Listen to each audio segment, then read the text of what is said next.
چنانچہ یہ واقعہ بہت مشہور ہے حضور کی حیات طیبہ کا، واقعہ ایلا۔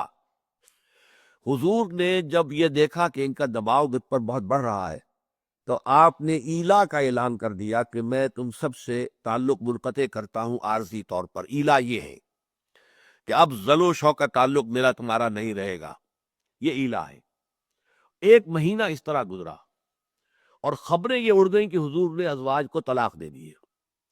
اس سے یہ کہ بڑی ایک سراسیمگی پیدا ہو گئی مدینے کے اندر، صحابہ کرام میں بڑی بے چینی پریشانی۔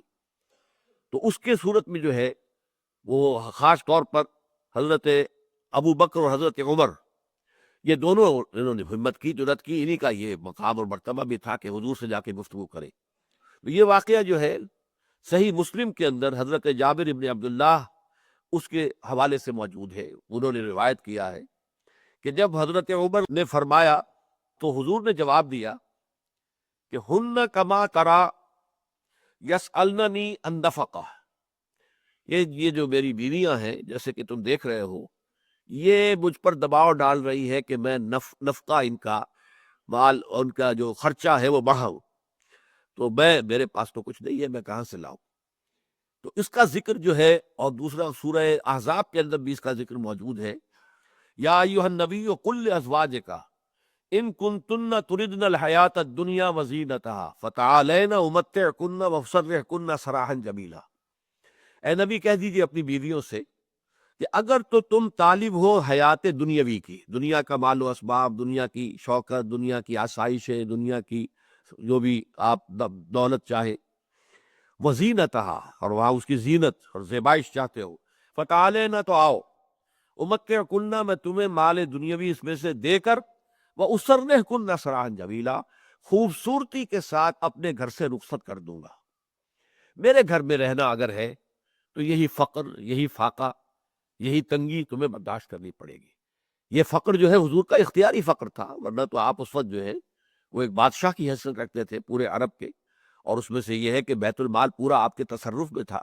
لیکن یہ کہ آپ نے اپنا جو بھی خرچہ ہے وہ کم سے کم جتنا کبھی تھا اس سے زیادہ نہیں بڑھایا۔ یہاں اب تک کہ آپ کو معلوم ہے کہ حضرت فاطمہ رضی اللہ تعالیٰ عنہ بھی حاضر ہوئی ہیں، اور انہوں نے کہا کہ ابا جان مجھے کوئی کنیز یا غلام عنایت کر دیں،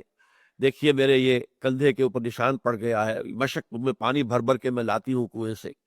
اسی طریقے سے یہ میرے ہاتھ میں گٹے پڑ گئے ہیں، یہ جو چکی میں پیستی ہوں، آٹا پیستی ہوں، اس سے تو مجھے کوئی کنیز، کوئی غلام دے دیجیے۔ حضور نے فرمایا نہیں بیٹا، حالانکہ جس قدر محبت حضور کو حضرت فاطمہ سے تھی اس کا ہم اندازہ نہیں کر سکتے، بہت محبت تھی،